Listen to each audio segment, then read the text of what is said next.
Vamos a seguir con la séptima parte de la lección del Papa Francisco. Me gustaría que os fijaseis bien en esta imagen que os he puesto en este inicio como portada. Veis al Papa sujetando una Biblia. Pues bien, hay una noticia que creo que es, junto con otra que las vamos a mostrar conjuntamente, seguidas, la noticia estrella de toda la conferencia de hoy.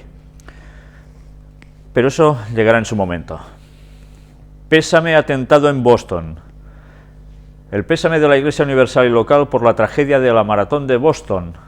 El Papa Francisco y el Arzobispo O'Malley lamentan un atentado sin sentido.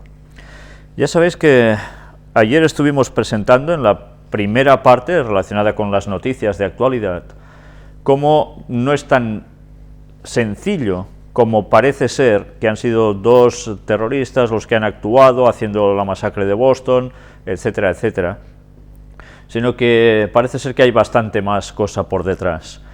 Ya sabéis que cuando el papado normalmente da el pésame en un lugar, suele causar mala espina, porque ya sabéis que muchas veces ellos mismos han estado detrás de algo que después dan el pésame. Pero en fin, como de eso ahora no hay pruebas, nosotros vamos a seguir, pero desde luego, sabéis, cuando vi que precisamente después de lo que sucedía en Boston, ellos daban el pésame, fue lo primero que me decidió a buscar más datos, porque ya me dio mala espina, sinceramente. Nos tienen bien acostumbrados, claro. Presentes al Papa. El Papa Francisco recibe una camiseta firmada por Messi, el jugador del Barça, en audiencia este miércoles. Ya sabéis que él es, como argentino, como buen argentino, como casi todos los argentinos, les gusta mucho el fútbol, y Messi, evidentemente, un jugador argentino, pues bueno, ya se sabe, tiene que haber un cierto vínculo. ¿Y qué hace? Pues darle la camiseta firmada por Leo Messi. ¿Una tontería? Bueno, quizás es una tontería, pero no es nada más ni nada menos que una forma de rendir un tributo a alguien, por supuesto. Con esto no quiero decir ni que Messi sea malo, ni que el Messi sea, yo qué sé, ni el... Bueno, sencillamente es que estamos viendo como hay mucha gente que le está dando obsequios, como es habitual siempre en los papas, porque es un reconocimiento hacia esa persona. El Papa Francisco y el franciscano. ¿Sabéis que él nombró a un franciscano? Fue su primer nombramiento, alguien muy importante ahora dentro de la curia romana. Pues aquí tenéis, los gestos del Papa Francisco son más elocuentes que sus discursos. El español José Rodríguez Carballo, superior de la poderosa Orden Franciscana, se ha convertido por decisión del Papa Francisco en un nuevo miembro de la curia romana y del gobierno de la Iglesia. Y sabéis, este hombre que sigue llamándose o quiere seguir llamándose Pepe y quiere ser un fraile más, mirad otro dato de esos curiosos, al menos, como mínimo. No obstante, el próximo día 18 de mayo a las 18 horas cambiará su vida y será ordenado arzobispo en la Catedral de Santiago de Compostela por el secretario de Estado Vaticano Tarcisio Bertone. Eligen día 18, hora 18, 666, una vez más, y dos veces. Será una simple casualidad. Bueno. El momento actual presenta muchos desafíos, dice este señor franciscano, pero está lleno de esperanza. La Iglesia española ha pesado mucho en la Iglesia universal, sigue pesando, sobre todo en el continente americano, y seguirá pesando. Cuando hablamos de la Iglesia no solo hablamos de una realidad humana, el Espíritu la conduce desde los ojos de fe, o da fe de que el momento que le espera a la Iglesia es muy hermosa. ¿Sabéis? Estas palabras suenan a proféticas. Suenan a proféticas porque ellos saben lo que van a hacer. Y ya veis que dice que la Iglesia española tenía un peso universal, sigue pesando y que va a seguir pesando, y le augura además a la Iglesia un momento futuro muy hermoso. ¿Por qué será? Ya sabéis lo que se avecina. Y aún hay personas que creen que el Vaticano no pinta nada y que la Iglesia va a desaparecer. Pues bien, que se vayan preparando, porque ellos saben lo que va a acontecer. Austeridad ejemplar, entre comillas. ¿Por qué? el Vaticano se plantea no pagar la tradicional prima por la elección de nuevo papa a sus empleados. ¿Sabéis? Yo de esto no tenía ni idea. No sabía que cuando se elegía un papa, los empleados recibían una paga extra. Los aproximadamente 4.000 empleados se quedarían sin paga extra. Se paga cuando muere un pontífice y es elegido su sucesor, unos 1.500 euros. Pues no sé, igual alguno está deseando que se mueran muy a menudo, porque vamos... Las pagas extras son algo que podría ser normal en una situación de abundancia, pero este no es el mundo en que nos encontramos ahora, según Lombardi. Es curioso, ¿no?, que porque fallece un papa se les da una paga extra a la gente de la curia. Debe ser porque deben trabajar muchas más horas, no lo sé. Pero, desde luego, sorprende, ¿eh? Al fin y al cabo, medida de austeridad. Ellos están dando ejemplo. A los otros gobiernos, por supuesto. Cumpleaños de Benedicto XVI. El día 16 de abril de 2013, hace muy poco, fue el cumpleaños precisamente de Benedicto XVI. Y dijo, mirad lo interesante que dijo, porque ya sabéis que el Papa Francisco, como dice aquí, ofrece la misa, le llama por teléfono a Castel Gandolfo por sus 86 años, y el Papa Benedicto dice algo interesante. Recordó que el punto esencial para mi familia era el domingo, y cómo en su casa el papá ya el sábado por la noche leía las lecturas del domingo, y así él y su hermano ya entraban en la liturgia en una atmósfera de gloria.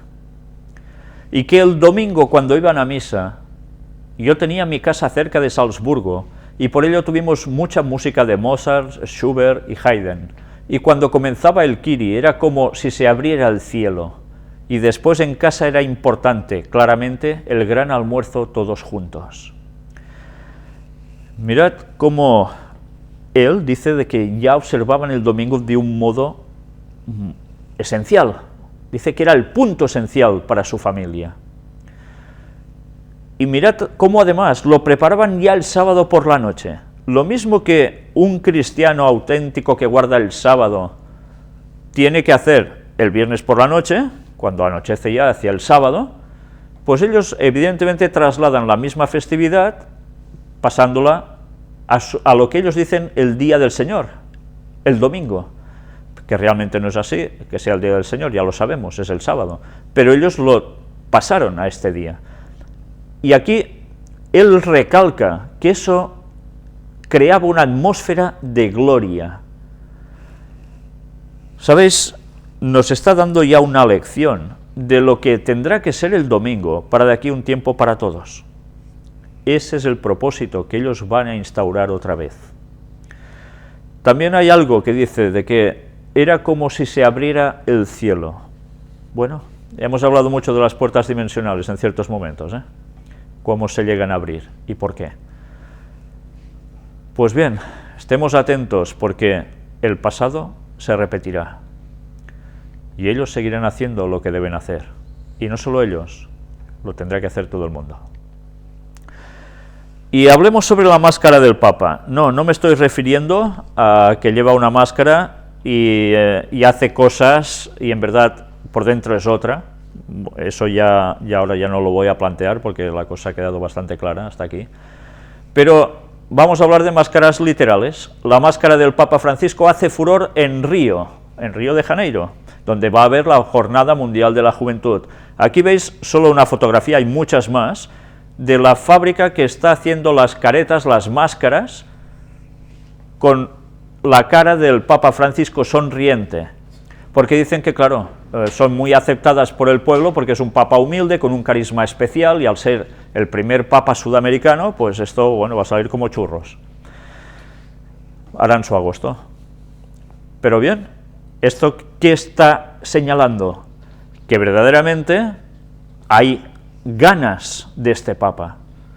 Y si hay ganas de este papa, quiere decir que mucha gente va a seguir lo que él diga.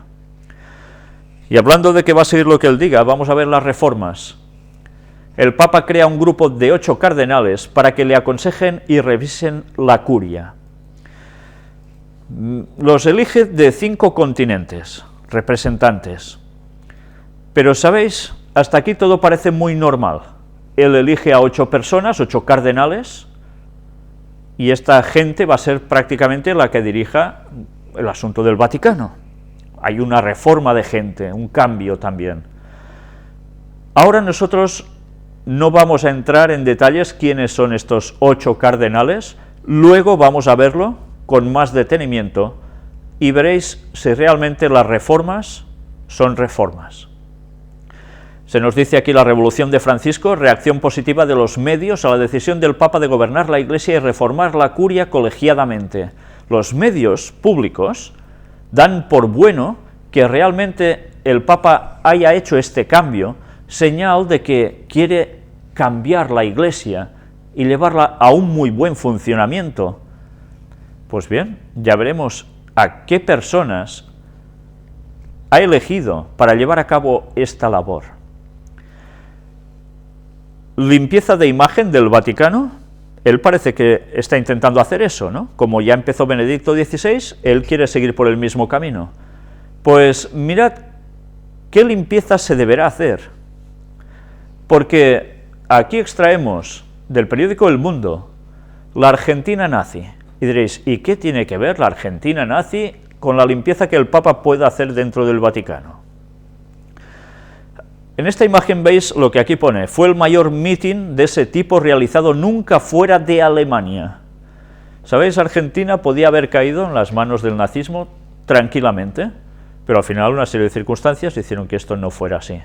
¿Sabéis? Hay muchos argentinos que hasta desconocen esta parte de su historia, y evidentemente los europeos mucho más.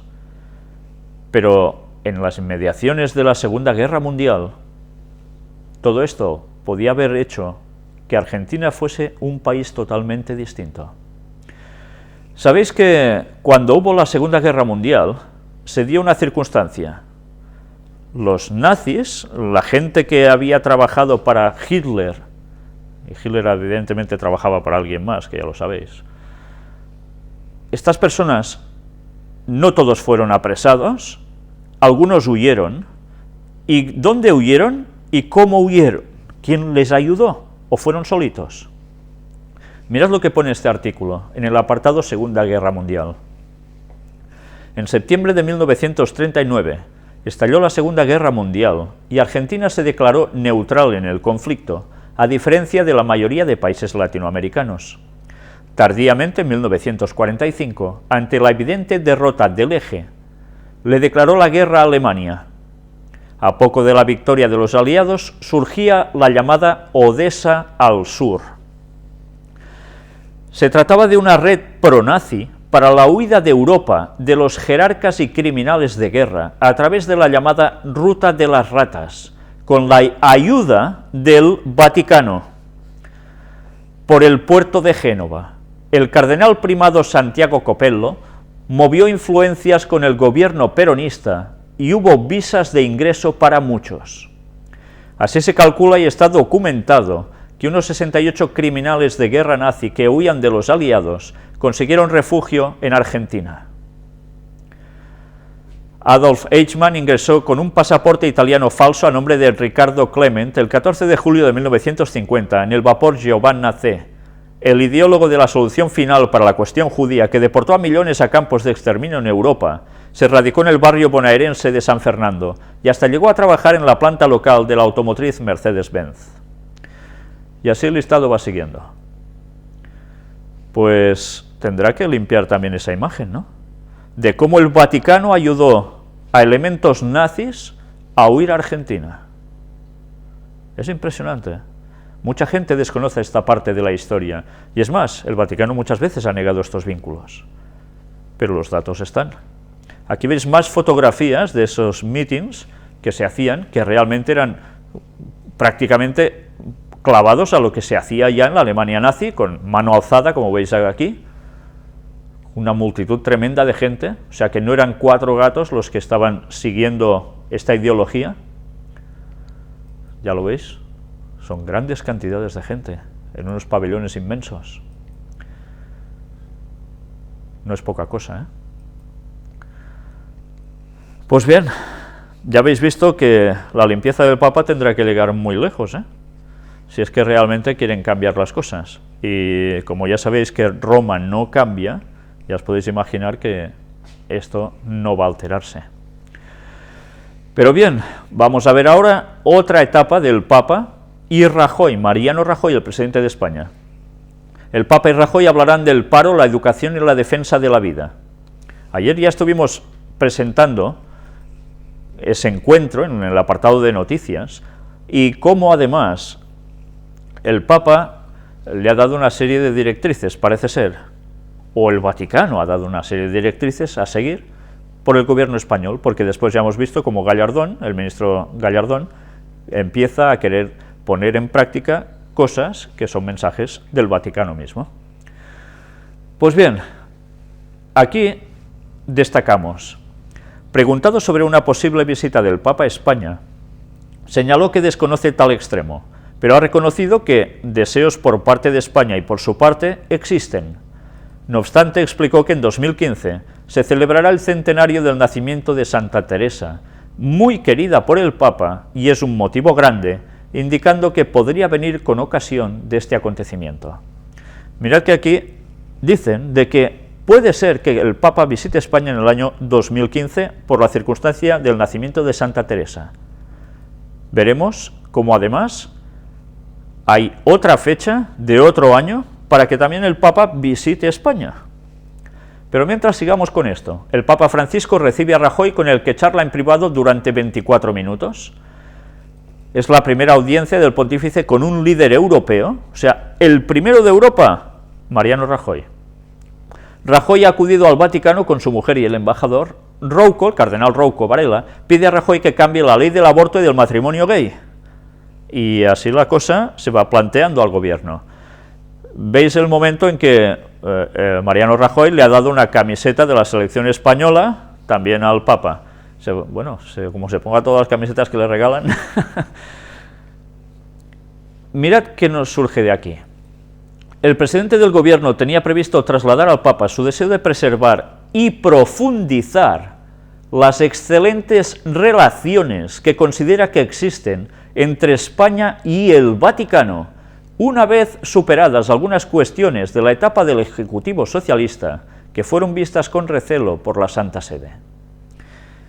Se está refiriendo al gobierno de José Luis Rodríguez Zapatero, como si entonces hubiese habido una gran tensión, cuando precisamente estaban cobrando más que nunca el Vaticano del gobierno español. Pero bien, ya sabéis la parafernalia de siempre. Pero esta vez, aquí el presidente del gobierno actual es muy claro: preservar y profundizar las excelentes relaciones que ya existen entre España y el Vaticano. Pues ya podemos ir preparándonos, porque esto quiere decir de que aún habrá más favoritismo y más obediencia total al papado. ¿Y por qué recibe a Mariano Rajoy primero que nadie? Diario de León, un gallego empollón en León. Pues aquí tenéis la foto de Mariano Rajoy fumándose este purito junto a su esposa el día de su boda. Y mirad un detalle importante. El candidato del Partido Popular a la presidencia del gobierno, ya veis, esto es del año 2003, esta noticia tiene 10 años, Mariano Rajoy destacó en su etapa de estudiante en León por su memorión, sus dotes para hacer amigos y ser la alegría del grupo, o sea, la alegría de la huerta, explicó el hermano jesuita Manuel Almunia, maestro del exministro durante 5 cursos, desde 1965 a 1966. ¿Dónde estuvo estudiando Mariano Rajoy todos estos años? Pues con los jesuitas. Era un excelente estudiante, destacaba por su simpatía, tenía todas las virtudes menos el dibujo, era un crack jugando al básquet y además era un empollón y una supermemoria. Evidentemente los jesuitas no trabajan con gente que sea de mentalidades muy tarugas. Es de extrañar que el Papa y Rajoy estén tan vinculados ahora y sea el primero en ir allí. Jesuitas con jesuitas, por supuesto.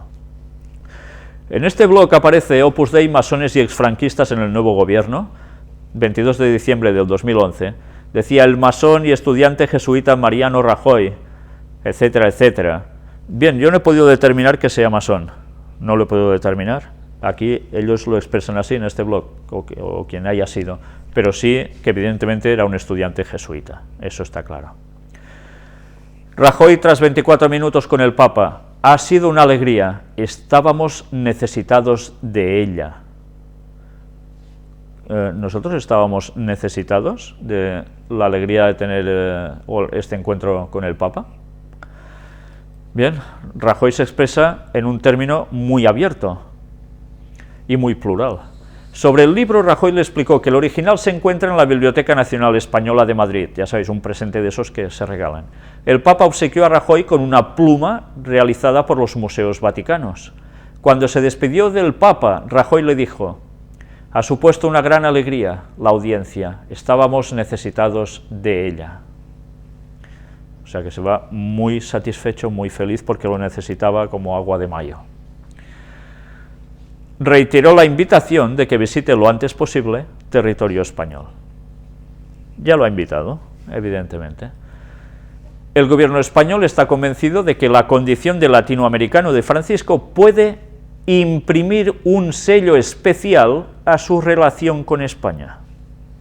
Y aunque es consciente de la cargada agenda que el pontífice va a tener en los próximos meses, espera que pueda concretarse una visita cuanto antes. Pues ya podemos ir preparando el terreno, porque el Papa vendrá a España. Es evidente, tal como lo están preparando todos ellos, es lógico.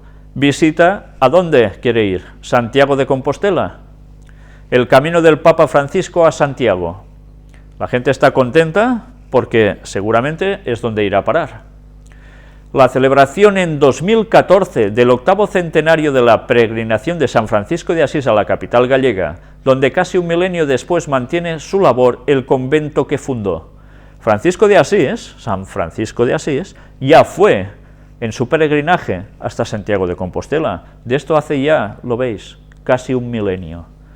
Como él se ha hecho llamar Francisco, pues seguramente va a hacer lo mismo, ir a Santiago de Compostela. Antes hemos hablado de un año que se decía para ir con el homenaje del nacimiento de Santa Teresa. Pues ahora este es otro año, y es por lo de Francisco de Asís. ¿Qué vendrá, 2 años seguidos? Bueno, tampoco sería de extrañar si están queriendo ahondar más aún en su relación. No creo que vayan dando, no. Tardaría bastante. El hombre de la pobreza, el hombre de la paz, el hombre que ama y custodia lo creado. Que éste caminara hace 800 años a Santiago podría llevar a que Francisco siguiera sus pasos y se acercara a la catedral compostelana con motivo del aniversario que se extenderá entre el 1 de julio de 2013 y el 30 de junio de 2015. Durante todo este periodo puede ser que el Papa aparezca en escena. Bueno, ¿qué más nos pone aquí? Francisco conoce además el Camino de Santiago. En los 90 fue obispo de la diócesis burgalesa de Oca, una sede episcopal histórica que se mantiene como vestigio del pasado. Por Villafranca Montes de Oca pasa precisamente la senda hacia el Obradoiro. El Papa actual estuvo de obispo en la diócesis de Burgos de Oca. Conoce bien estos lugares, ¿verdad? ¿Y Arabia Saudita y el Vaticano también? Pues mirad por dónde. Arabia Saudita tiende la mano al Vaticano y está extraído de Vatican Insider, que es una página de ellos. Diálogo, van a hacer centros conjuntos para dialogar de asuntos religiosos, interreligiosos, culturales. ¿Y quién también está con todo esto? La creación por orden del soberano y en colaboración con los reinos de España y Austria. Mira, es que hemos de estar en todas partes, ¿eh? Y de un Centro Internacional para el Diálogo Interreligioso e Intercultural, CAICIT, ha inaugurado una nueva época en las relaciones interreligiosas e interculturales entre el reino saudita y el resto del mundo. ¿Quién lo iba a decir, eh? Arabia Saudita también tendiendo la mano al papado. Y ha intervenido, como no, España por en medio y también Austria. ¿De dónde era Hitler? De Austria. ¿Tendrá algo que ver esto? ¿O es un dato histórico casual y ya está? Bueno, algún día quizás también hablaremos de esto. El Papa y Rafael Correa. Aquí tenéis la cara que se le queda a Rafael Correa saludando al Papa. Conversó con el Papa Francisco sobre justicia social y el respeto a las poblaciones indígenas durante una audiencia de 20 minutos. Pero esto no es todo, porque además, mirad de qué hablaron, el trabajo conjunto entre la Iglesia y el Estado. Iglesia, Estado. No, va separado, pero trabajan conjuntamente. Como siempre, con las palabras un poco distintas se arregla todo, pero el fondo sigue siendo el de siempre.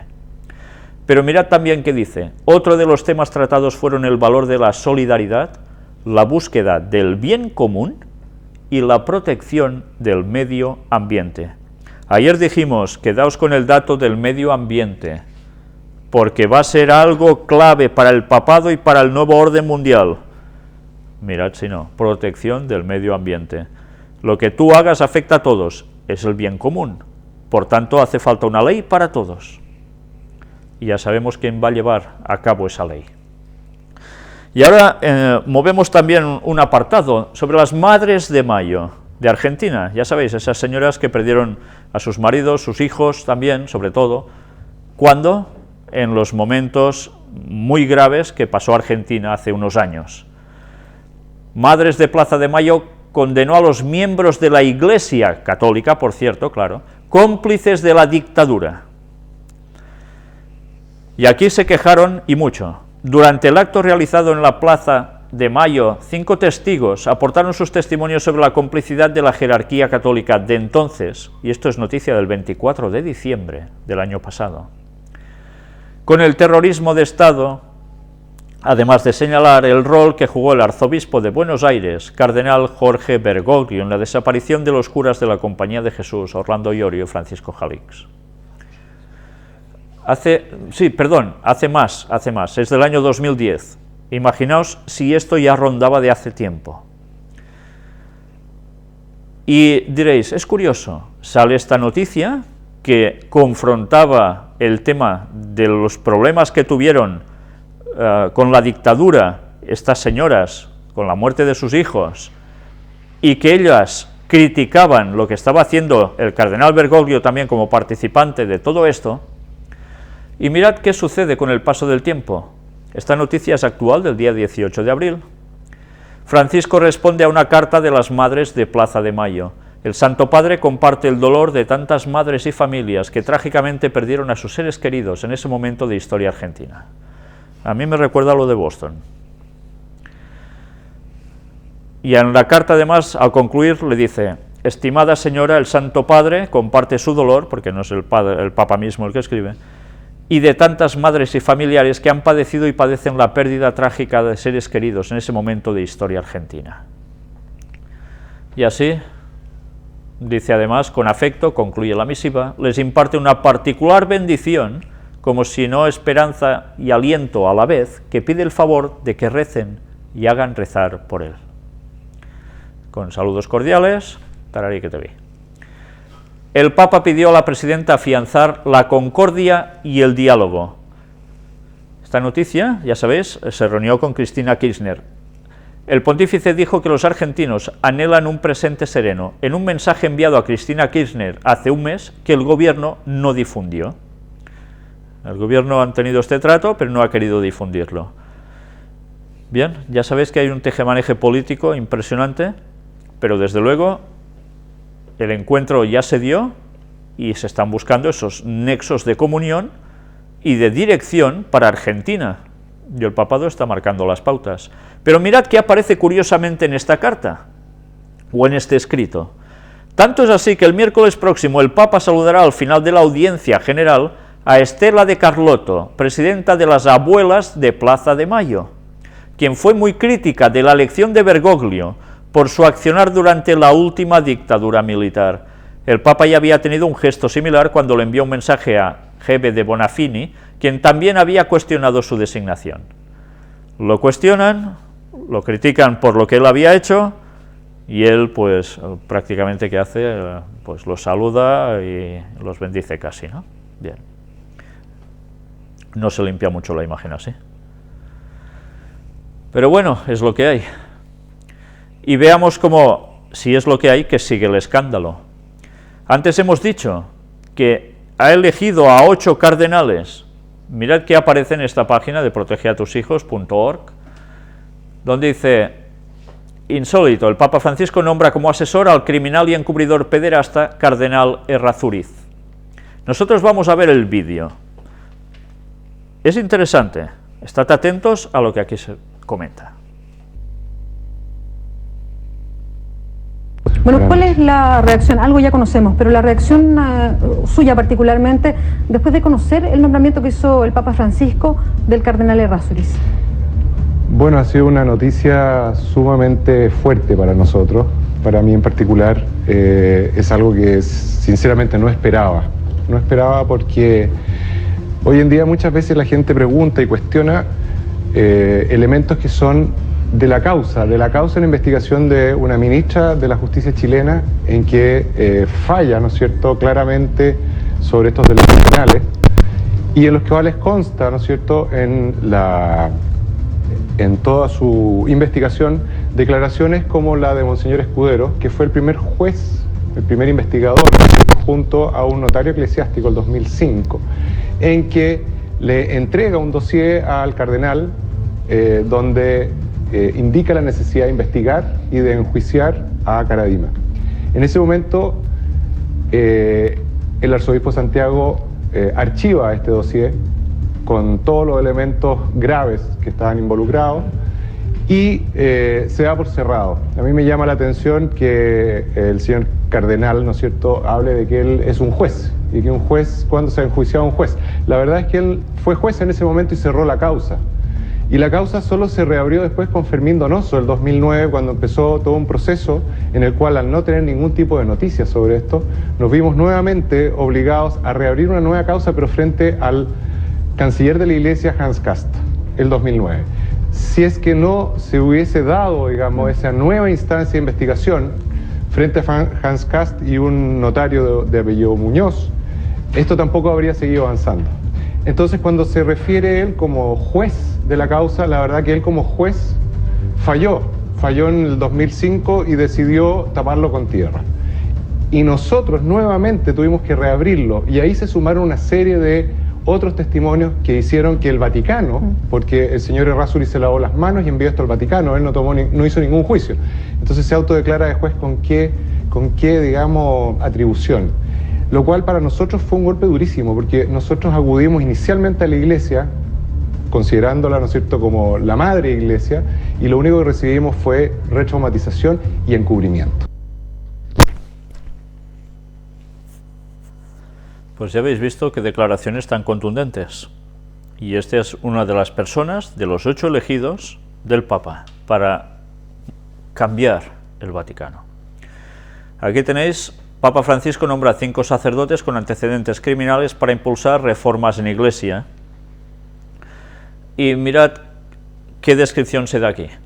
El Papa Francisco nombró a 8 purpurados que le ayudarán supuestamente a impulsar las reformas exigidas por el cónclave. Veamos el perfil de 5 de ellos. Cardenal hondureño Óscar Rodríguez Maradiaga, elegido por el Papa para coordinar el grupo de los 8 cardenales. Ladrón, golpista, encubridor de asesinos y pederastas. Conocido como el cardenal golpista por su notable participación en el golpe de Estado en Honduras contra el expresidente Manuel Zelaya. Acusado por robo y apropiación de tierras ilegalmente en Honduras. Cómplice de grupos militares que les dieron muerte a 30 personas, entre ellos niños y mujeres. Acusado por un religioso de quitarles las ayudas a los pobres de la zona de Copán. Protagonista de un ilegal arreglo para no presentar ante la justicia hondureña al padre Orlando Muisjont, quien asesinó a su chofer, Nelson Carcamo. Maradiaga agredió al periodista Luis Ortiz en la Basílica de Suyapa por destapar su participación en escándalos sexuales. Hay rumores por parte de examantes que el cardenal es un homosexual. Sean Patrick O'Malley, arzobispo de Boston. Encubridor de criminales. Omitió nombres de sacerdotes pederastas. En la extensa lista de religiosos pederastas de Boston, únicamente dio a conocer los nombres de 159 sacerdotes acusados de abuso sexual a menores en su jurisdicción en los últimos 60 años, pero las verdaderas cifras son 248 sacerdotes y 2 diáconos. En Boston, ¿eh? Suena de algo, ¿no? Boston. Reinhard Marx, arzobispo de Múnich, encubridor de pederastas, guardó silencio ante la pederastia clerical por recomendación de Joseph Ratzinger, en su etapa de cardenal cuando ejercía como prefecto de la Congregación para la Doctrina de la Fe. Encubrió al obispo de Augsburgo, Walter Mixa, un alcohólico y abusador que maltrató a niños de un orfanato. Cardenal Francisco Javier Errázuriz Ossa, cardenal emérito de Santiago de Chile. Encubridor de pederastas, encubrió y protegió al abusador Fernando Karadima. Cuando una víctima de Karadima se atrevió a escribirle al cardenal Errázuriz sobre los abusos, todo lo que le mandó a decir el cardenal en respuesta a su carta fue: rezaré por ti. Pagó la suma de 500 millones de pesos para evitar que se publicara un libro que señalaba a Karadima como pederasta. George Pell, arzobispo de Sídney, encubridor de pederastas, evadió la justicia con solo pedir perdón a las víctimas de abusos sexuales por parte de sacerdotes, acusado de abuso sexual en octubre de 2002. Y aquí podéis encontrar los datos. Estos son los personajes, según cuenta aquí, que van a cambiar el Vaticano. Bergoglio y la dictadura. Pues aquí tenéis aún más datos de lo que ya presentamos sobre las implicaciones de Bergoglio en la dictadura que Argentina vivió y que fue tan poco agradable. Hay más datos por si queréis ir parando las imágenes en vuestras casas y podéis informaros de todo ello. Además, aparecen, como no, ya lo veis, las madres de la Plaza de Mayo también por aquí. Y mensajes del Papa. Persecución de cristianos. El Papa Francisco recuerda el gran número de cristianos perseguidos en la actualidad. No sé si veis algo en esta fotografía. No creo que sea la misma gaviota, ¿eh? Debe ser otra. Pero bien, mirad qué pone aquí. En su línea de poner el dedo en la llaga, el Papa Francisco denunció este domingo la persecución que sufren numerosos cristianos en nuestros días. Ante una plaza de San Pedro soleada y abarrotada de fieles que desbordaban incluso por la vía de la Conciliazione, el Papa invitó a rezar de modo particular por los cristianos que sufren persecución, y lo repitió 2 veces. ¿Por qué lo repitió 2 veces? Para recalcarlo, ¿no? Recalcar que hay cristianos que están siendo perseguidos, dice que hay que rezar por ellos, sí, pero evidentemente esto denota que algo van a hacer también. ¿Dónde son perseguidos los cristianos normalmente? En los países islámicos, ¿no? Pues ya sabéis qué podrá pasar. Nuestra Señora Theotokos Odigitria. ¿Qué es esto? Francisco denuncia los ídolos de este mundo: ambición, carrerismo, éxito, egoísmo, autosuficiencia. El Papa denuncia los ídolos de este mundo. ¿Y qué hace él? Al término de la misa, el Papa se trasladó a la capilla del Crucifijo para venerar el icono de Nuestra Señora Theotokos Odigitria del siglo XIII, ante el que el 22 de abril de 1541 San Ignacio de Loyola y sus primeros compañeros hicieron profesión religiosa solemne, evento fundamental para la naciente Compañía de Jesús. Bien, es cuestión de jesuitas. Critica que no hay que estar por los ídolos y él venera una imagen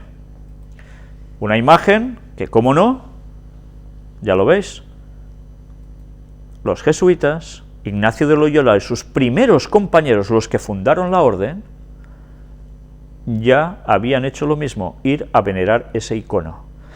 Recordad el tema de las puertas dimensionales y los iconos, porque yo no sé qué pudo pasar allí, pero desde luego el juego ellos saben perfectamente a qué responde. Incluso aquí leemos: esta tarde quisiera que resonase una pregunta en el corazón de cada uno y que respondiéramos a ella con sinceridad. ¿He pensado en qué ídolo oculto tengo en mi vida que me impide adorar al Señor? Adorar es despojarse de nuestros ídolos, también de esos más recónditos, y escoger al Señor como centro, como vía maestra de nuestra vida.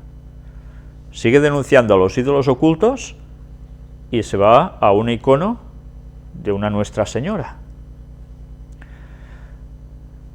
Queridos hermanos y hermanas, va diciendo y va siguiendo avanzando, el Señor es el único Dios de nuestra vida, y nos invita a despojarnos de tantos ídolos y adorarle solo a Él, anunciar, dar testimonio, adorar. Que la Santísima Virgen María y el apóstol Pablo nos ayuden en este camino, intercedan por nosotros, así sea.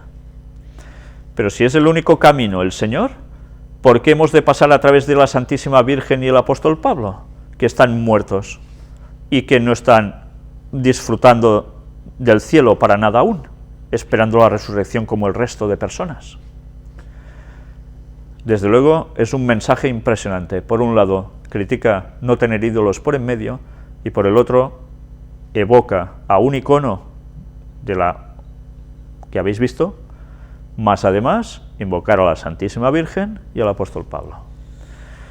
Estas las contradicciones de sus creencias. Los jesuitas y Venezuela. Ya sabéis la condición de Venezuela. Hemos hablado en las noticias de actualidad al respecto, lo que está sucediendo allí. Pues mirad, Venezuela, idolatría y política.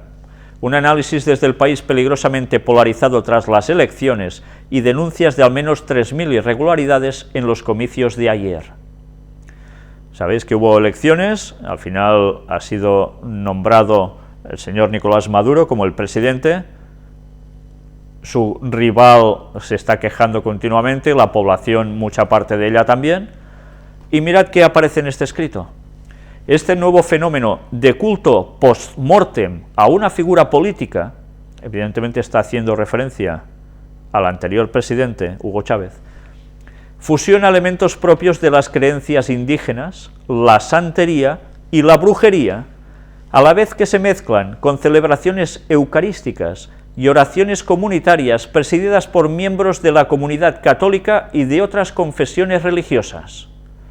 O sea, un pupurri entre religiones cristianas, más o menos entre comillas, y todo el resto de cuestiones espirituales, o espiritistas, mejor dicho.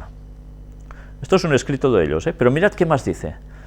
Aún contando con pocos miembros del clero católico, es curioso ver cómo un obispo y un religioso jesuita que apoyan directamente al gobierno en los medios de comunicación aún no se han pronunciado sobre este fenómeno que ha generado una verdadera idolatría.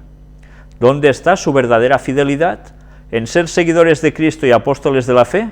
¿O en funcionar como legitimadores religiosos de un régimen ideológico? ¿Os dais cuenta del juego que están haciendo? Jesuitas que están trabajando en favor del gobierno ya establecido, mientras por otra parte, en este escrito, se denuncia a ese gobierno. Hay un doble juego católico en este caso. Jesuitas apoyando al gobierno y por el otro lado parece que el clero no está de acuerdo. ¿Cómo trabajan los jesuitas? Para provocar confrontaciones. ¿Cómo ha trabajado la masonería también durante tanto tiempo? Se trabaja en los dos bandos para crear un conflicto y después poder dar una solución. El mismo método están utilizando en Venezuela. Veremos cómo va terminando Venezuela. Y seguimos viendo actuaciones de jesuitas en Estados Unidos. El padre jesuita Sean Carroll aboga por la reforma migratoria en la audiencia del Congreso. ¿Quién está a favor de esa reforma migratoria del gobierno de los Estados Unidos? Los jesuitas. ¿Por qué quieren que se les concedan papeles a toda esta gente que está trabajando allí sin papeles? ¿O que sigue emigrando y pasando la frontera?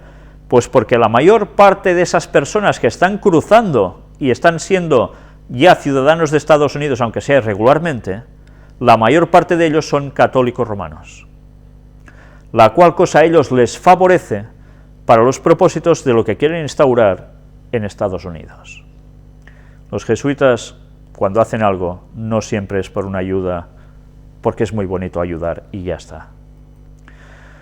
Y mirad cómo además están cercanos al poder en Estados Unidos. Vamos a ver un vídeo, está todo en inglés, quizás no lo vamos a pasar todo, pero es de Patrick Conroy, que es el capellán jesuita en la Cámara del Congreso de Estados Unidos. Vais a ver incluso cómo él aparece en un campus de estudiantil, y además, ya sabéis que ellos se hacen mucho con la juventud, evidentemente siempre están asociados a la enseñanza, y además veréis quién es el que hace la oración precisamente en la Cámara del Congreso. Vamos a ver ese vídeo.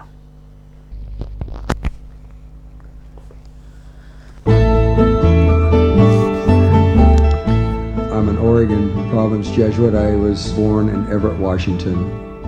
When I was young, my plan was to be a U.S. Senator. When I joined the Jesuits, I thought law school was gone and the U.S. Senate was gone. My life was about something else.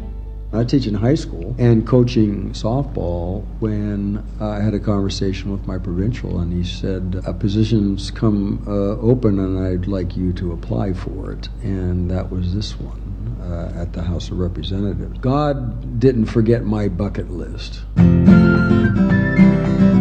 I did. It was like I thought when I joined the Jesuits, that's the end of Congress. I applied for this position, and I interviewed for this position, actually, not because I had to have it, and not because I campaigned for it. I interviewed because my provincial asked me to. I never thought of myself as not being a happy guy when I was teaching high school. My friends from my years in Portland, they see me now, and it's like, oh, wow, you really like what you're doing, don't you?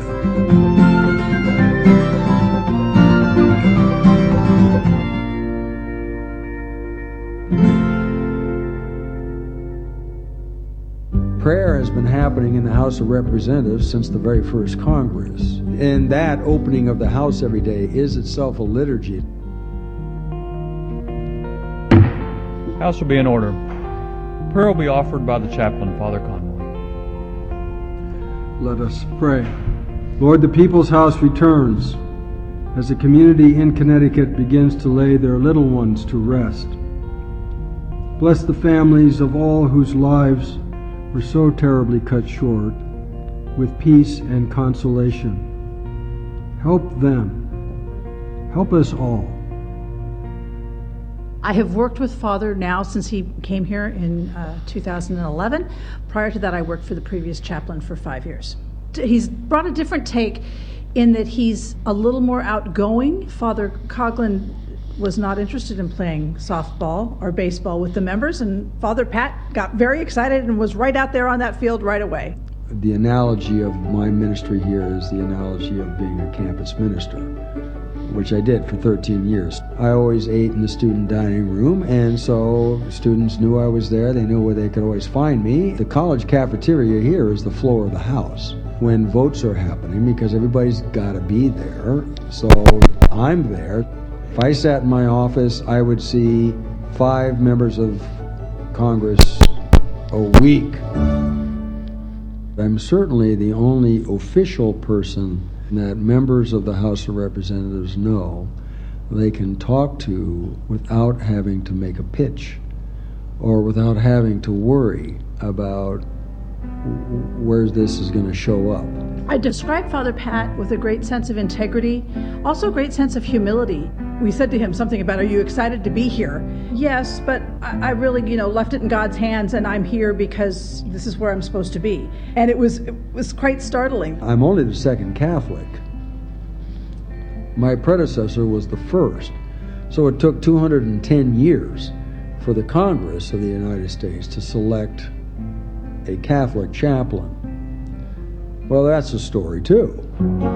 It's also very interesting that Benedict XVI has again asked the Jesuits to be at the heart of the church, but on the church's frontiers. And it's always been the Jesuit way to be at the crossroads of human civilization. It's quite significant that the Society of Jesus is now in the House of Representatives.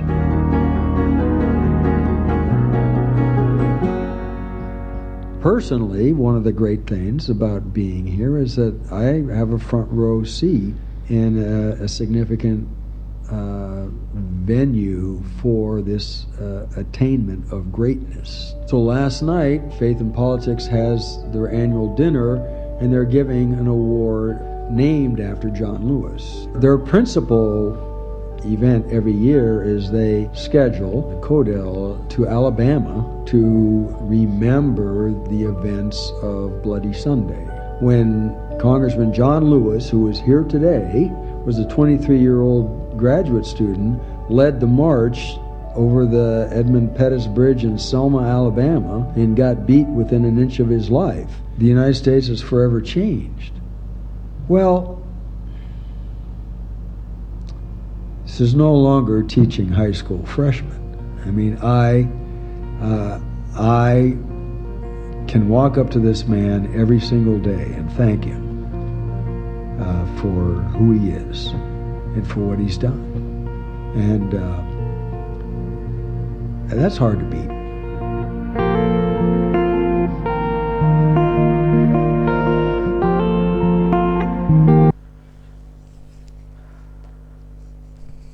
Había algunos detalles interesantes, aparte de lo que ellos estaban hablando. Lo habéis visto como estaba en ese campus, como entrenando a fútbol, parecía ser, luego en un estadio, no sé si era fútbol, béisbol femenino era, gracias.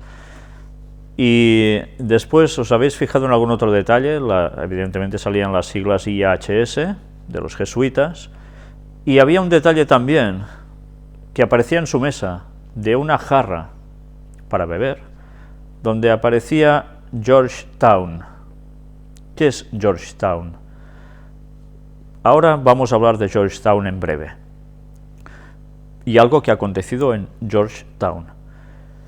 Pero también no sé si os habéis dado cuenta de que él, durante dos ocasiones distintas, aparece en este vídeo orando desde el Congreso.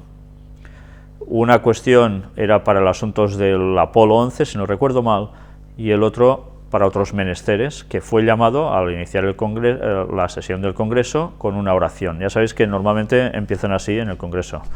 Mientras además el presidente es Boehner, que también es católico.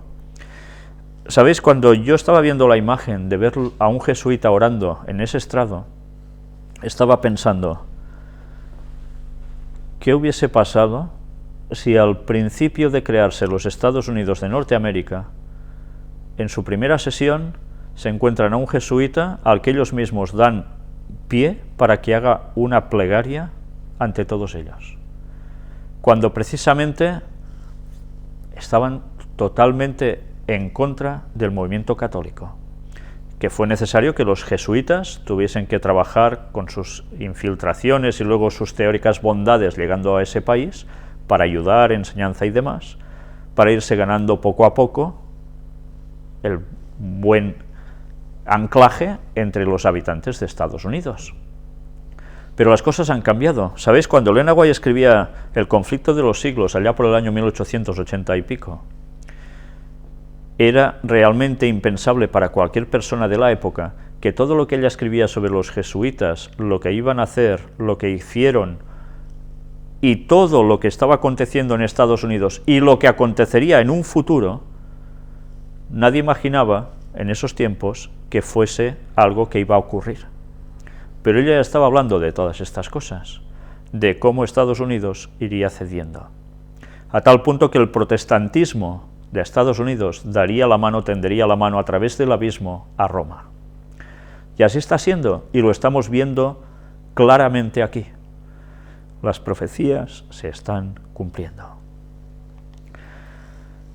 Cercanos a través de films, sí, también, porque si os habéis dado cuenta, cuando terminaba la filmación decía Loyola Productions, porque ellos tienen también sus producciones audiovisuales, los jesuitas, hasta tal punto que además, ya veis que utilizan IN Network, o sea, lo mismo que hemos visto en el anterior vídeo, se dedican a hacer peliculitas de este modo y con estas temáticas, que incluso también recuerdan a creencias que tienen muchos protestantes, que son el rapto secreto.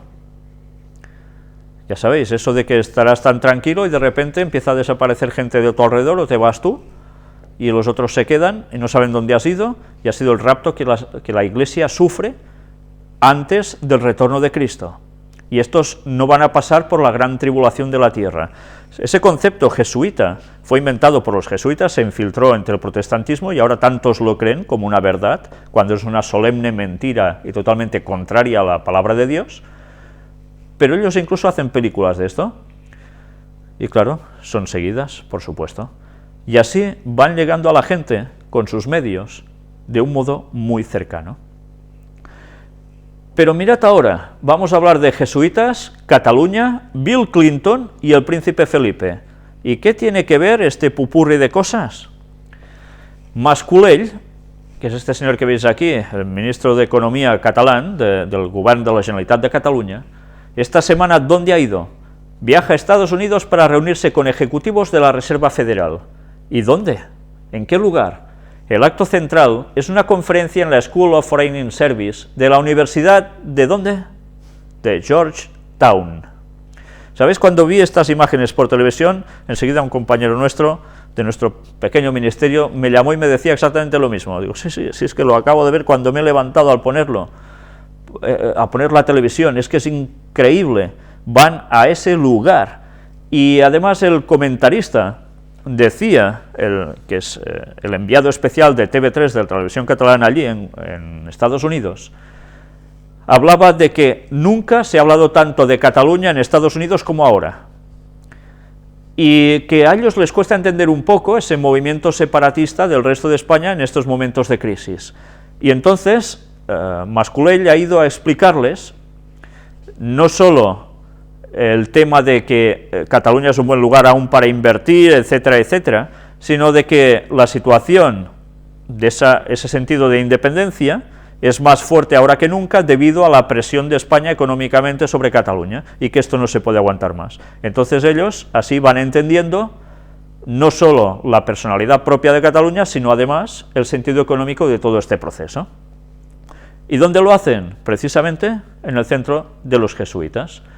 Pero, ¿sabéis? Resulta de que allí también estuvo estudiando un personaje que llegó a ser presidente de Estados Unidos, y allí estuvo estudiando un personaje que ha llegado a ser el príncipe de España. Georgetown es esta universidad católica, evidentemente jesuita. ¿Sabéis? Es uno de los lugares más bien reconocidos de Estados Unidos, porque tienen una gran calidad, como no, en su enseñanza, dicen. Pero además, lógicamente, transmiten lo que ellos tienen que transmitir a sus alumnos, que va mucho más allá del sentido de enseñanza y ya está. De enseñanza de cualquier materia, me refiero. Aquí vemos como la Generalitat de Cataluña, en su Departamento de Economía y Conocimiento, gabinete del consejero, precisamente ya hace alusión de cómo el día 18 de abril, un jueves, Andreu Mas Colell iría precisamente a este lugar para tener un encuentro, además, con representantes muy importantes, tanto de la Reserva Federal como de gente del think tank económico de ese país. Y ahora vamos a ver el vídeo precisamente de Mas Colell, donde, subtitulado, porque está en catalán, podréis ver toda esta explicación.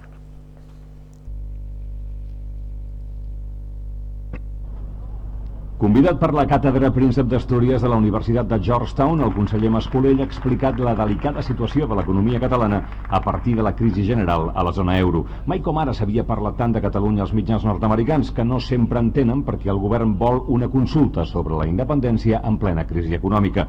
Mas Colell els explica que és una resposta a l'agressivitat, diu, del govern espanyol. Què havíem de fer? Posar-nos a terra perquè la piconadora passés per sobre amb l'excusa de que és el que calia fer per la crisi. Òbviament no podíem fer-ho, o sigui que el moment no l'hem triat nosaltres.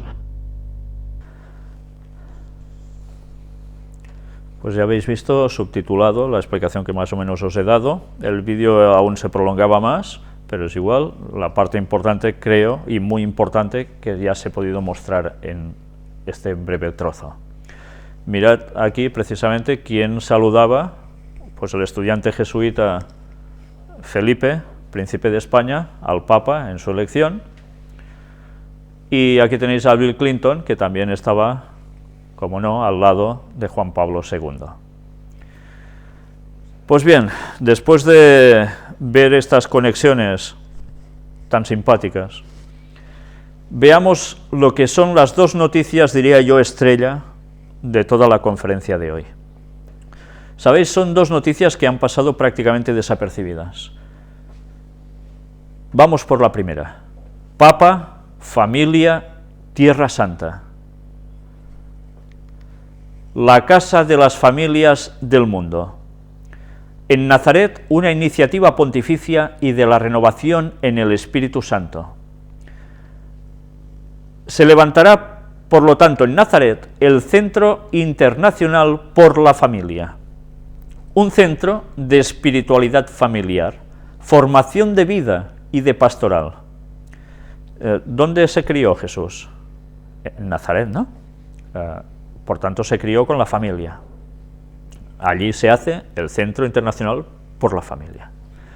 Será también un observatorio permanente de estudio sobre la pastoral familiar en el mundo, en particular en Tierra Santa y Medio Oriente, en colaboración con las conferencias episcopales de todo el mundo, universidades católicas e instituciones internacionales de inspiración cristiana. Por tanto, tanto católicos como otras instituciones cristianas tendrán referencia y encuentro en ese lugar, estudiando temas sobre la familia, justo en Tierra Santa y también Medio Oriente. Dará además apoyo material a las familias en dificultad, en particular en Tierra Santa, a través de proyectos internacionales. Van a ayudar a las familias en Tierra Santa. Hemos recibido, dijo Martínez, con gran alegría y no poca emoción, conscientes del gran desafío que significa la invitación de construir, gestionar y animar la casa del Papa en Tierra Santa, una especial morada para todas las familias del mundo, en particular a las de Medio Oriente, memoria viviente y bendita de los orígenes del cristianismo. O sea que ese lugar va a ser la casa del Papa en Tierra Santa, para beneficio y morada de todas las familias del mundo. ¿No recuerda esto a un texto que dice, mi casa, casa de oración será llamada para todos los pueblos? Aparece en Isaías. Era una profecía de futuro, una profecía que finalmente no se podrá cumplir hasta no la segunda venida de Cristo, sino la tercera venida de Cristo, después del milenio, del cual hemos hablado ya en estudios bíblicos. Cuando desde Jerusalén, la nueva Jerusalén, que se pondrá precisamente en el lugar que está al actual, más o menos, desde allí Dios dirigirá todo y será casa de oración para todos los pueblos de los fieles salvos de toda la historia que habitarán por toda la tierra y que de mes en mes y de sábado en sábado irán a adorar delante de Dios allí. Pues él ya está haciendo la copia, casa del Papa en Tierra Santa, pero cuidado porque aún va más. Un trinomio que se puede definir: Papa, familia, Tierra Santa. Sustituyamos las palabras por lo que sabemos que significan. Papa, papado, ¿de acuerdo? Vaticano, podríamos decir. Familia, ¿por qué palabra podríamos sustituir familia, que es el nexo de comunión que tanto están trabajando ellos? Domingo. El domingo es el día de la familia, es el día que une a la familia. Nos lo están recalcando desde hace años y cada vez más claramente. Tierra Santa, ¿cómo qué? Jerusalén, por supuesto, capital de todo ese lugar. Por tanto, solo hace falta traducir el papado, el domingo, en Jerusalén. Y ya tenéis el trinomio verdadero de lo que significa lo que aquí dicen. El Vaticano estará en Jerusalén y será el centro de la familia, porque el domingo va a ser el día universal para todo el mundo. ¿Entendéis su lenguaje ahora? Y esta noticia ha pasado totalmente desapercibida. Sí, aparece aquí, pero nadie se hace eco porque tantas veces no nos damos cuenta de las palabras que ellos utilizan para querer decir su propósito. Ayer estuvimos emitiendo la entrevista a Eric John Phelps y él también hablaba de los propósitos que tenían el Vaticano, los jesuitas también, de instaurar el Vaticano, ¿dónde? En Jerusalén. No son bromas. De hecho, la profecía en Daniel nos habla de ello. Pues bien, aquí tenéis ya, dicho por ellos, un poco en clave, lo que van a hacer. Mientras, la situación lo van a poner en Nazaret, pero ya están instaurados ahí. Y vamos por la otra noticia estrella, diría yo también, de la reunión de hoy. Roma no cambia. No es que lo digan ellos, pero vamos a verlo como es así. Solo la Iglesia Católica es capaz de interpretar la Biblia, dice el Papa. El Consejo ha recordado con gran claridad todo lo que se relaciona con la forma de interpretar las Escrituras, que queda sometido al juicio de la Iglesia, que lleva a cabo su comisión, y el ministerio divino de conservar e interpretar la palabra de Dios, dice Francisco. Durante su intervención en el Comité de la Biblia desde el Vaticano, que tuvo lugar el pasado viernes, día 12, el Papa Francisco rechazó la interpretación subjetiva de la Biblia y dijo que sólo la Iglesia está autorizada para interpretar las Escrituras correctamente. El Consejo ha recordado con gran claridad todo lo que se relaciona con la forma de interpretar las Escrituras, que queda sometido al juicio de la Iglesia, que lleva a cabo su comisión, y al ministerio divino de conservar e interpretar la palabra de Dios, dice Francisco. La posición del Papa evoca la interpretación medieval que muchos papas aplicaron a las Escrituras, como lo hizo en una ocasión Inocencio III, quien escribió al patriarca griego de Constantinopla en estos términos: Cristo ha dado el gobierno de todo el mundo a los papas. Y como evidencia conclusiva añadió: Pedro en cierta ocasión anduvo sobre las aguas, las cuales representaban a las naciones, y por lo tanto de ahí se colige que sus sucesores tenemos derecho a gobernar todo el mundo, lo cual incluye las sedes de los patriarcas griegos. Esto lo dijo un papa en el medioevo, pero es exactamente lo mismo, porque Roma no cambia.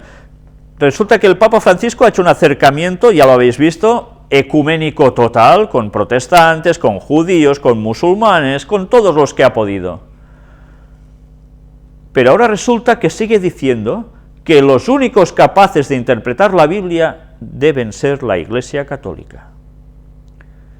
¿Sabéis cómo se tira por tierra en verdad todo el ecumenismo? Diciendo estas palabras. Lo curioso es que dice estas palabras y todo sigue igual. Todos siguen anhelantes de la palabra de Francisco y de seguir a la nueva imagen que va a dar el Vaticano.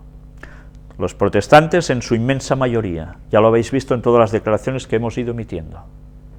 Los judíos, musulmanes. Y en cambio sigue diciendo que ellos son los que van a mandar por sobre todo el mundo y los únicos capaces de interpretar la Biblia. ¿Y aún quieren ecumenismo? ¿Sabéis? Cuando Elena White escribió que el protestantismo terminaría siendo el protestantismo apóstata, desde luego lo clavó. Estaba profetizado en la Biblia, ella sencillamente dio unos detalles claros de todo esto. Pero evidentemente la profecía se cumple. Ya están marcando el rumbo, todos unidos, pero ¿quién es el que va a mandar? El Papa.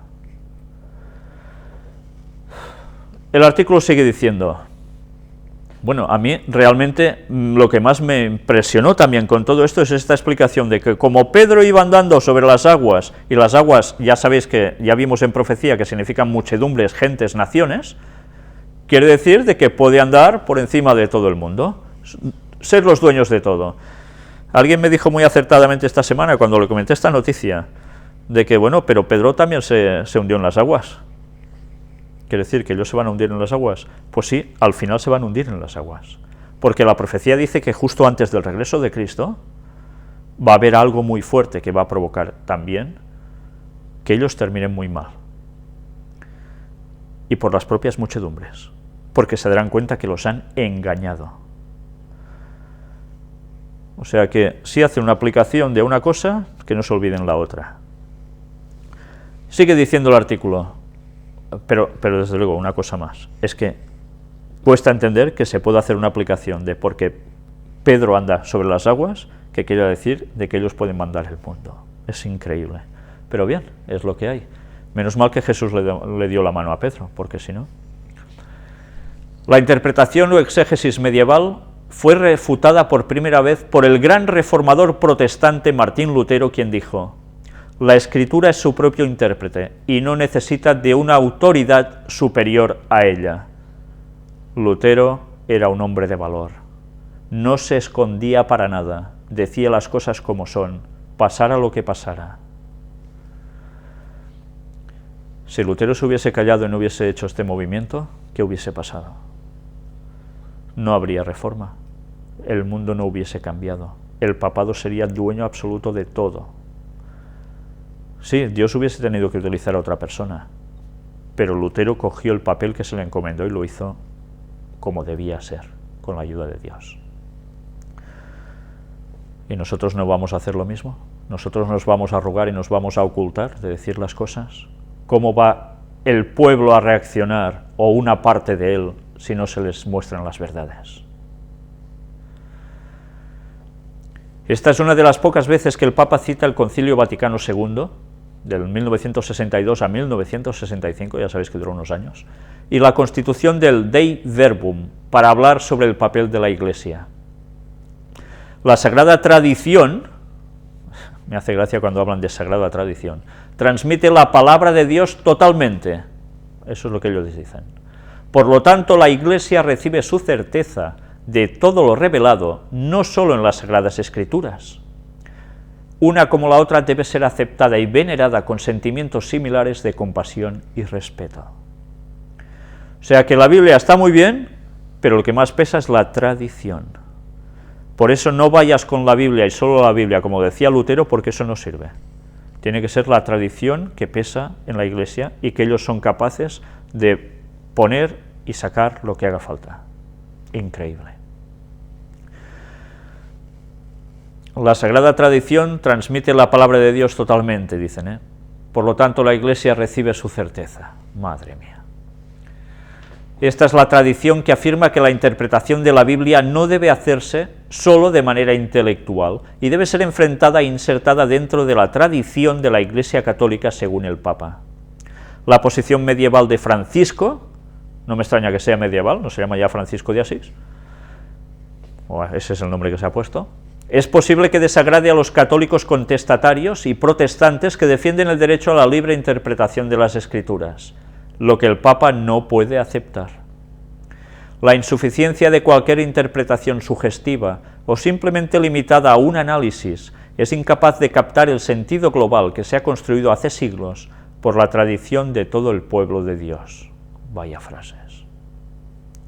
Gracias a Dios que aún hay personas, como estos de Noticia Cristiana, donde está extraído esto, que se han dado cuenta de estas perlas que está soltando la boca del Papa.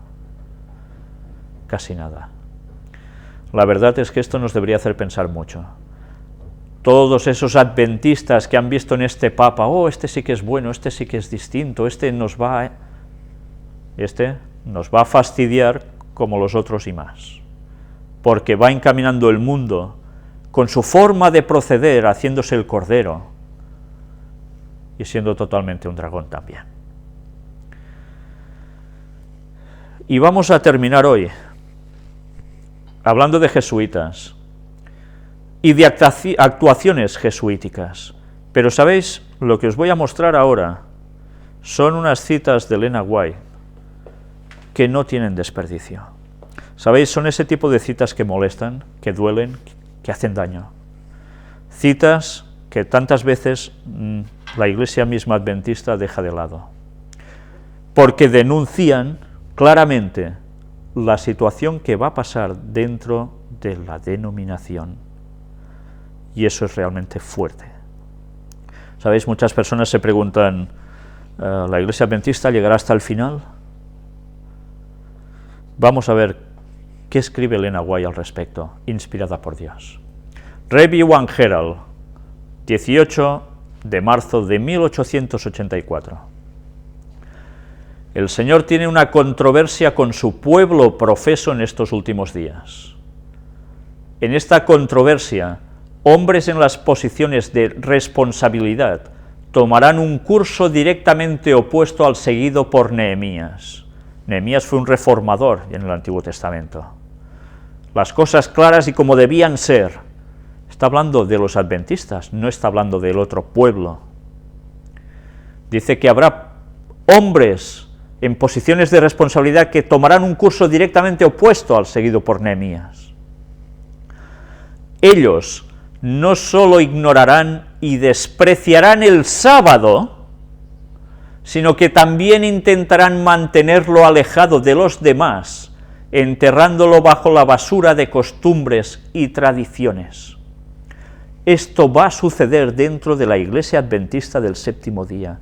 Gente encumbrada que va a ir contra el sábado, lo va a despreciar, lo ignorará, y llevará a la gente precisamente a costumbres y tradiciones. ¿Cuáles son las costumbres y tradiciones si se suprime el sábado? Apoyar el domingo. En las iglesias y en las grandes reuniones al aire libre, los ministros urgirán al pueblo, habla de los pastores, sobre la necesidad de guardar el primer día de la semana. Pastores hablando al pueblo, a la iglesia, a los miembros, que habrá que guardar el domingo en vez del sábado. Hay calamidades en el mar y tierra, y estas calamidades aumentarán. Un desastre seguirá al otro, y la pequeña hueste de concienzudos observadores del sábado serán señalados como los que están trayendo la ira de Dios en el mundo por su descuido del domingo. Esta va a ser la labor que los jesuitas habrán hecho por detrás, minando la iglesia desde dentro, llegando a puestos claves para conseguir que desde esos lugares de mando, entre comillas, hablar mensajes al pueblo que los aparten de la verdad del sábado y los lleven al domingo. Y como las desgracias seguirán aumentando, se dirá que estos 4 que quedan, que siguen queriendo guardar el sábado, contra lo que les estamos diciendo nosotros mismos, están trayendo la ira de Dios. Van a tergiversar totalmente el contenido de la profecía final. Y esto es profecía. ¿Entendéis por qué ahora la iglesia va de mal en peor? ¿Por qué la iglesia no suele a decir las cosas con claridad? Porque ya hay gente que está trabajando para que este momento llegue. Spalding and Magan Collection. Yo vi que la iglesia nominal y los adventistas nominales, como Judas, nos entregarán a los católicos para obtener su influencia para luchar contra la verdad. ¿Quiénes son esta iglesia nominal, estos adventistas nominales? No son los adventistas que guardan el domingo, ¿sabéis? Hay unos adventistas del primer día de la semana que guardan el domingo, que no aceptaron el sábado. Es un grupo tan pequeño y tan reducido que es totalmente insignificante. No está hablando de este grupo aquí. Ellos no cumplen lo que aquí nos pone. Seguid viendo. Los santos serán entonces un pueblo oscuro, poco conocido para los católicos, pero las iglesias y los adventistas nominales que conocen nuestra fe y costumbres, porque ellos nos odiaron a causa del sábado ya que no pudieron refutarlo, traicionarán a los santos y los denunciarán a los católicos como los que desprecian las instituciones del pueblo, es decir, que ellos guardan el sábado y desprecian el domingo. Vaya declaraciones proféticas. Y esto es lo que van a hacer la mayor parte de adventistas, que pasan a ser solo nominales, adventistas de nombre, como tantas veces decimos, de esos que van a la iglesia, se sientan, cantan y aleluyas y lo que haga falta, pero de estar por lo que hay que estar muy poco. estos, para no tener problemas, aceptarán el domingo. Y como conocen a la perfección a sus hermanos que siguen fieles porque son los que están con ellos cada sábado y cada día, cuando el cambio se haga, son los que van a denunciarlos precisamente a los católicos. Esto es fuertísimo, ¿eh? Traicionados por los propios hermanos. El hermano entregará al hermano, dijo Jesús. No solo eran de sangre.